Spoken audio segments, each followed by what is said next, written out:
Hey everybody, welcome back to Gooseberry Homestead. It's a little windy out here, so I apologize in advance, but I just wanted to show you what I had budgeted for our food budget this month. It included some fruit trees that I will be keeping in my container pot growing. I will do a little bit of gardening out in the yard again this year, but for the most part, right now, at this point in our life, we're primarily doing container pot growing.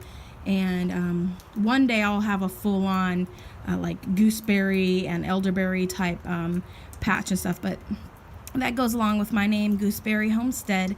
I started out with really wanting to grow gooseberries, and my grandfather having one gooseberry when I was younger and basically forbidding me to eat the fruit and that sort of thing.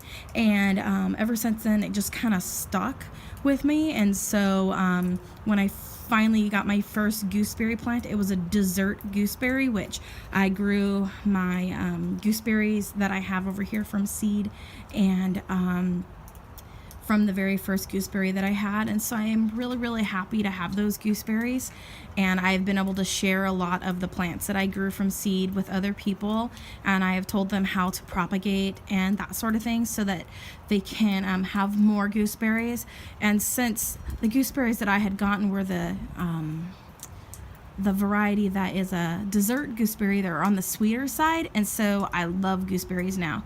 And so that's how I came about kind of sort of getting my name. But I have a whole story about how my grandfather had shared that gooseberry, and it was I think it was a Pixwell, but it was one of the tartar ones that you use in pies and that sort of thing, because my grandma was really big on making pies for my grandfather. And so it was a very sour gooseberry, and he gave me one when they were not fully ripe as well, so they were really tart. So I never ever touched his gooseberries. So that's the little story that goes along with gooseberries, and then my channel. And so one day we'll have an established Gooseberry Homestead, and that's the dream, and that's the name of my channel. So I'm sticking with it, y'all. But anyways, so I am sharing today the trees that I picked up, part of the food budget this month.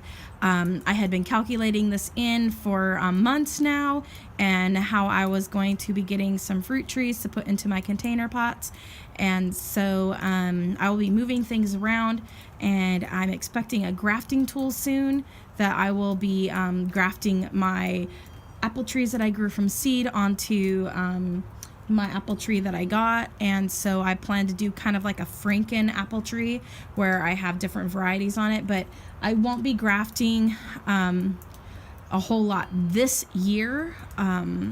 So I might graft onto the trees that I grew from seed this year, but onto the trees that I just bought that you see here right now, I'm not going to be grafting onto them. I want them to add a little bit more growth, and so yeah, I will be moving things around in my containers. I do believe I'll be putting these ones that I just got mostly into my purple containers, and so I'll be moving things around a little bit and getting some more black pots like I have my gooseberries in for the other apple trees, and just kind of moving things around and figuring out how I want everything to be, really. And so that way I'm only checking root balls, every couple of years, just to make sure everything's nice and cohesive and that sort of thing. So let me show you what I got. So I got this semi-dwarf Fantasia Nectarine. It is a self-fertile nectarine, and that's the reason why I got it, and the only reason why I got it. Otherwise I would not have gotten it at all, because I didn't want to get two nectarines. So it is self-fertile, and so I'm excited about that. That's this one right here.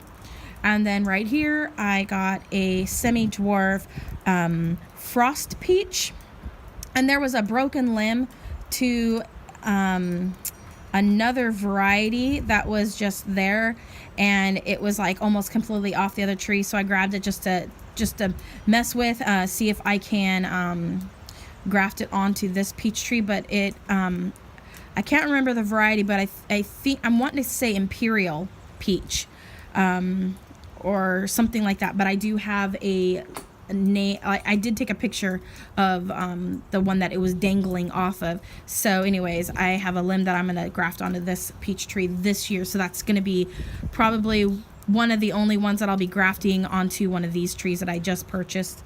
Hi, Walter. And then right here, I got a Honeycrisp apple, and it's just a little one. And I got it a little one on purpose because I know it's going to grow a lot this year.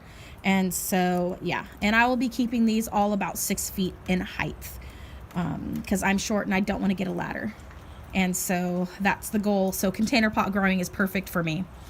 All right. And my son's going to be really happy because he loves Honeycrisp, are his favorite. So I'm excited about that. And then over here, I did get a semi-dwarf red Bartlett pear. And so the description online made it sound really appetizing, so I decided to go ahead and get that.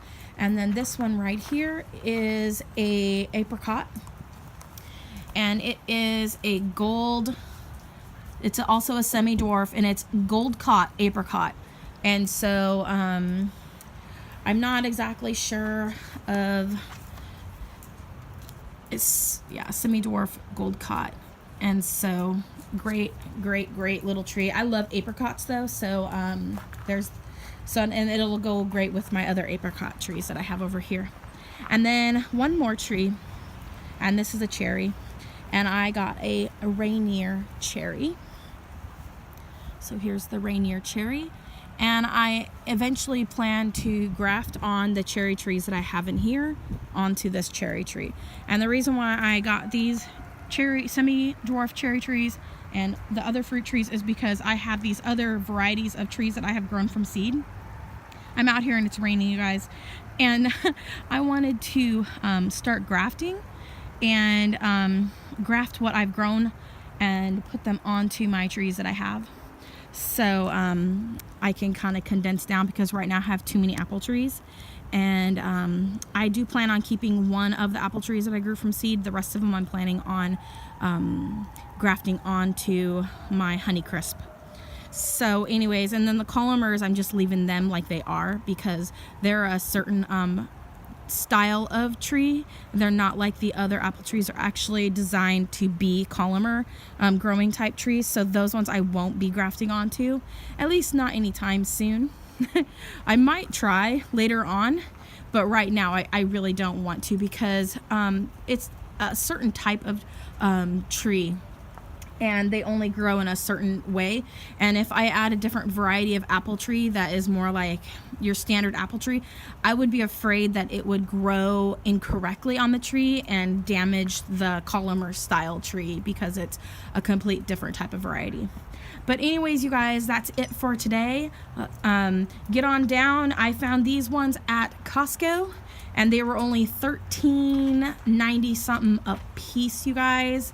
I want to say $13.99 or $13.98 or something like that a piece. And so this is the only trees I will be buying anymore while I'm living here. And I might try to get scion wood and that sort of thing, but I really don't want to add any more trees now. This is perfect, and I don't want them to get too awful big, so I plan on keeping them about 6 feet tall, and definitely no more than 8 feet, because when we go to move, I will most likely have to put them into a moving truck, and yeah, I don't want to have a whole lot of trees going everywhere. But anyways, you guys, thanks so much for coming along.